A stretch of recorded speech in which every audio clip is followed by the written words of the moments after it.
Es miércoles de mesa, Roy Campos, René Casado, don Pepe Fonseca. Muy buenas tardes. René, buenas tardes. Don Pepe, pues estamos aquí en el miércoles después. Va a ser, sí, el miércoles después del tsunami. ¿Sí? Sí. Mira, yo creo que, por alguna razón, yo creo que fue la ausencia de buenos cronistas periodísticos en los medios. A ver. Sí, eso fue lo que propició que no nos diéramos cuenta que desde que arrancó con su campaña de tierra por terracería, como dice López Obrador, arrancó su campaña con Morena, empezó a establecer una suerte de vínculo emocional con el electorado que no se percibió, y ese vínculo emocional es el que viene a explicar que de que llegan los que ganaron. Nadie puede decir yo gané una senaduría, yo gané esto, yo gané... No, el que ganó esta elección es Andrés Manuel López Obrador, y esa ausencia, esa indiferencia en la que estuvo manejándose hasta que llegó la época de la campaña, él ya tenía sembrado, y eso es lo que explica el que vayamos a tener un presidente a la cabeza de un partido hegemónico en el sentido más amplio de la palabra, y un presidente con más poder político que cualquiera otro en los últimos 40 años, a la antigua, con un poder político a la antigua. Sin desmentir todo, voy a tratar de mediar un poco. A ver, yo creo que sí hubo crónicas de lo que decía, sí hubo crónicas, pero en una campaña y en una contienda electoral y una contienda política también hay crónicas contrarias. Y entonces había crónicas también sobre lo que el PRI hacía, sobre lo que el PAN hacía, pero efectivamente la campaña no inicia el 14 de diciembre de la precampaña, porque López Obrador llega a ese momento ya posicionado ante un electorado muy fuerte como el cambio total, no el cambio total. Y entonces él estableció y llegó a ese momento. Sin embargo, la contienda todavía existía ahí, y a partir de ahí hizo una magnífica campaña, donde aprovechó ese sentimentalismo, esa parte emotiva que sabía comunicar, con una magnífica campaña territorial y discursiva y todo, esa magnífica campaña. Se hizo la crónica, pero también había una crónica sobre lo que intentaba imponer Anaya como crónica, lo que intentaba poner Mitt como crónica, había de todo. Y sobre lo del presidente poderoso de 40, yo creo que no, que hace 30 años, Salinas en el 88, cuestionado y todo como llegó, pero llegó con un poder, los 32 gobernadores eran del PRI, un poder absoluto en el Congreso, en todos los congresos. En el 94 mayoría, bueno, en el 91 ganó todos los distritos prácticamente. En el 94, no, en el 94. A 94. No, pero 88 cuando él ganó. Pero en 91 ganó todos los distritos. Pero en 88 cuando él toma protesta como presidente, los 32 gobernadores son del PRI. Mayoría absoluta de senadores, y todos los congresos locales con mayoría del PRI. Él tuvo tanto poder que quitó gobernadores y 26. Puso gobernador, nada más. Eso es poder absoluto. Entonces yo creo que no es de 40, 30 años Salinas tuvo ese poder. Como buen actuario. Sí, no, peleando por los números. Pero aquí más que por los números, por las épocas. Sí. Pero un candidato, un político con oficio decía, cuando le preguntaban a Winston Churchill de cuánto tiempo le dedicaba a la política, decía que no más allá de 26 horas al día, lo que el mismo AMLO decía, soy todoterreno, sin duda alguna, una campaña que, como hemos dicho, muy buena en todos términos, muy buen candidato. Lo que decía la semana pasada Joaquín, que en tercer grado, que él traía una curva de aprendizaje y todo el tiempo de las 3 campañas, lo cual fue... Que era un profesional contra 2 bisoños. Un profesional en toda la extensión. Entonces, pues, los electores le han dado, en este tsunami que menciona don Pepe, le han dado un mandato claro y una gobernabilidad democrática. Él está aplicándose rápidamente a la generación de la confianza, a la reconciliación que también hemos mencionado, Joaquín, y a que tiene que empezar a administrar las expectativas.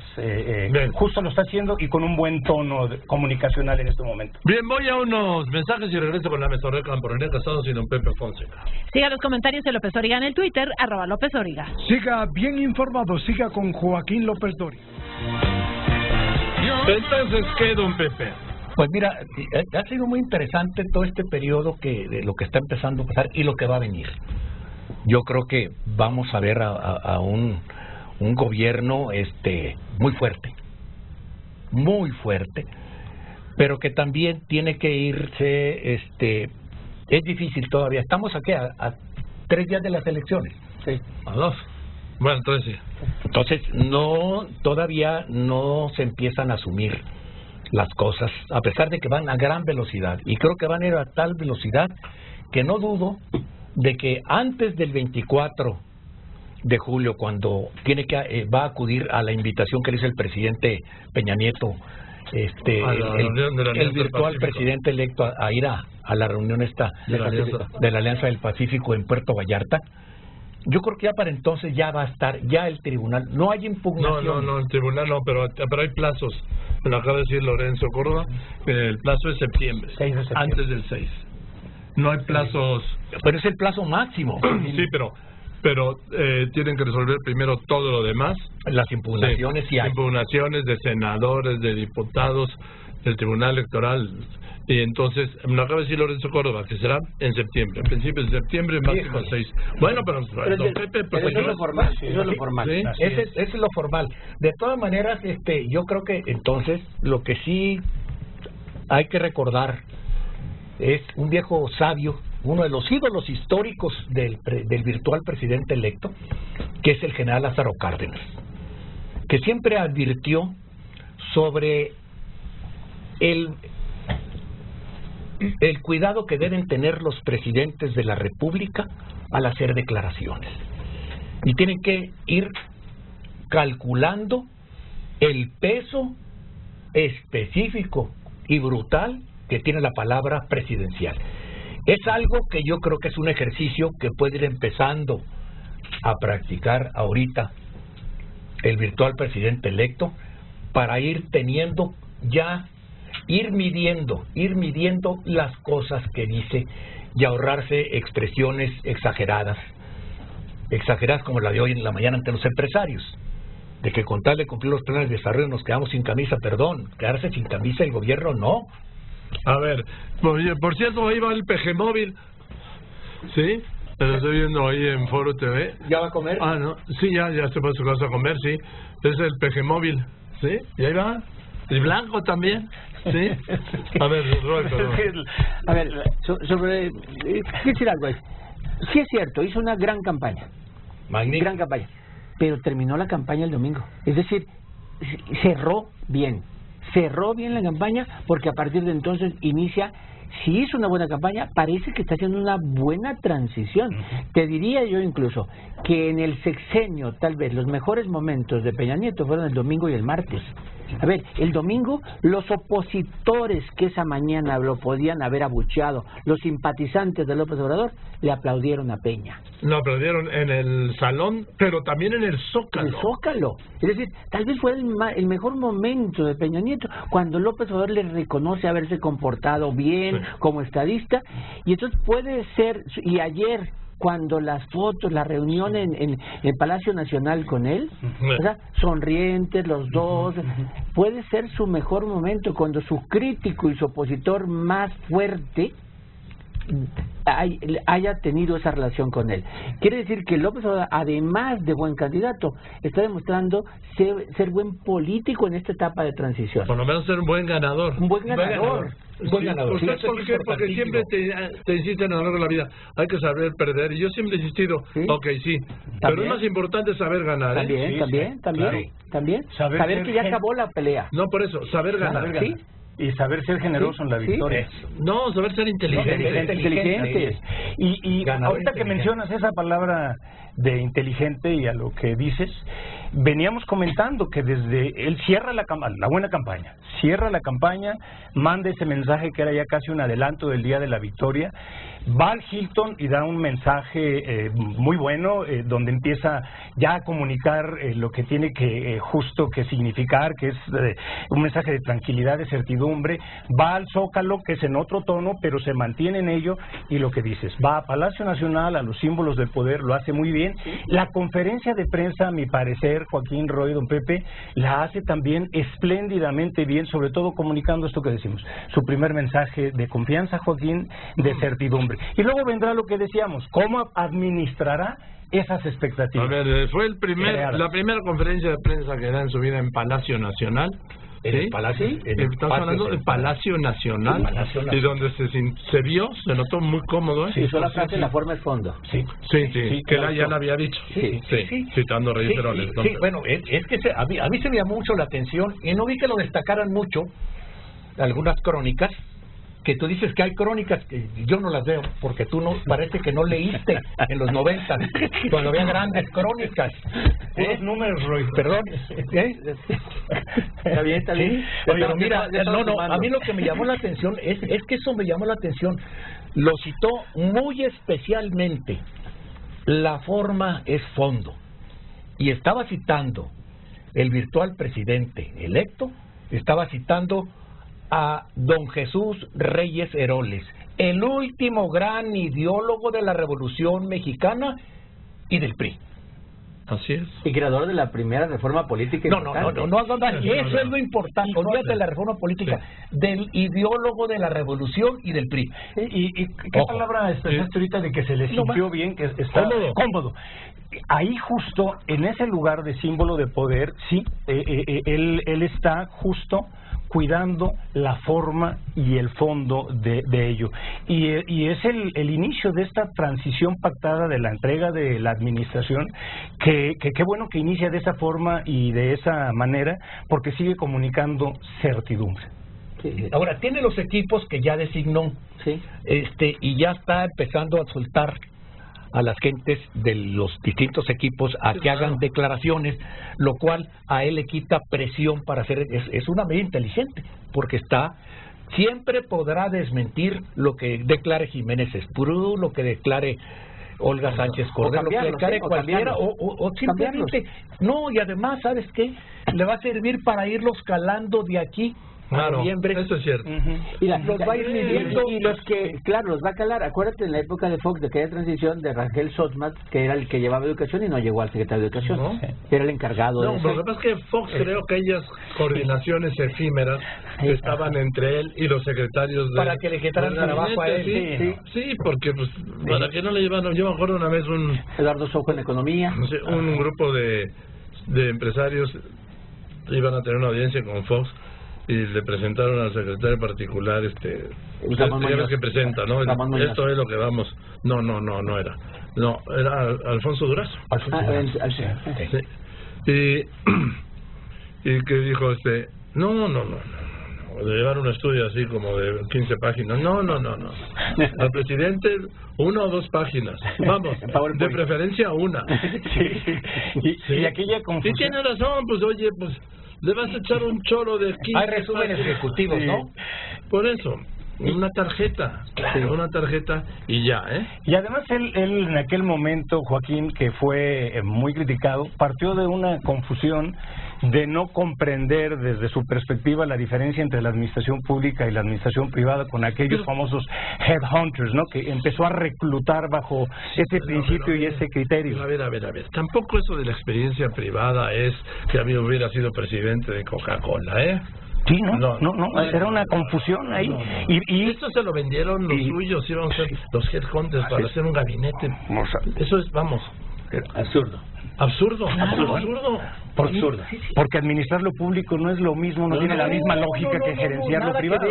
El manejar un presupuesto, el presupuesto de FEMSA, que es una de las grandes empresas de la República, no tiene nada que ver con el manejo del presupuesto federal, No, por supuesto. El tesorero de defensa se haría pelotas manejando así el concepto de utilidad. No, además otra cosa, a ver, El presupuesto de una empresa es esto para esto, esto para esto, y se acabó, sí. No hay problemas. Así es.